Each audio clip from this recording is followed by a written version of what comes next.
साँच्चै नै कालीकोटवासीले तपाईँलाई पत्याए भने तपाईँ सदनसम्म जानुभयो भने तपाईँको पहिलो कालीकोटको लागि तपाईँ पहिलो काम चाहिँ के हुनेछ? पहिलो काम भन्दा पनि हाम्रो कालीकोटमा यो राज्यले केही पनि काम गरिरहेको छैन कि। पहिलो काम भनेकै कामको सुरुवात गर्न चाहन्छु म खासमा कालीकोटबाट। तपाईँको अहिले हेर्ने भने मान्छेले कालीकोटले मजाको रूपमा लिइरहेका छन्।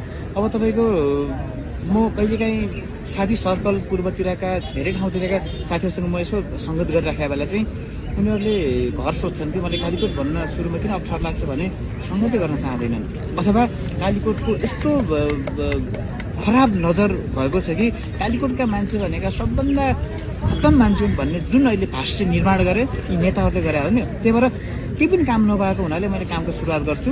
त्यो कामको सुरुवात भन्ने सुरुवातीमा चाहिँ घाँस बाँस र कपासलाई मध्यनजर गर्दै कालीकोट विकासका लागि अरू रोडम्यापहरू हाम्रा विज्ञ टिमहरू छन्।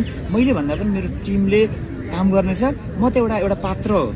म त एउटा पात्रको रूपमा मैले अहिले एउटा नाम किटान गरेर म अहिले उम्मेदवारको रूपमा म एउटा नाम मात्र उम्मेदवार हो, तर काम गर्ने हाम्रो पुरै टिम छ कि मैले मात्रै सबै चिज सक्दैन। किनभने हामीसँग फेरि एउटा कुरा के भने हर्क जस्तो ढुङ्गा बोकेर काम गर्न सक्ने हामीसँग ल्याकअप छ र बालेन जस्तो एउटा स्ट्राटेजी हाम्रो टेक्निकली आइटी इन्जिनियरहरू टिम पनि हामीले खटाएर काम गर्न सक्ने हामीसँग ल्याकअप भएको कारणले गर्दा हामी कालीकोट पनि साँच्चीकै यो देशलाई एउटा सन्देश दिन चाहन्छ जहाँ जेन्जी पुस्ता कुनै न कुनै पार्टीसँग अस्तित्वै माझिसक्दा पनि कालीकोटले यो देशमा केही न केही अस्तित्व बाँकी राखेको छ भनेर हामी त्यसैको प्रिपेरेसन पनि हो, त्यसैको अस्तित्व कायम गर्नको लागि नै हामीले आँट गरेर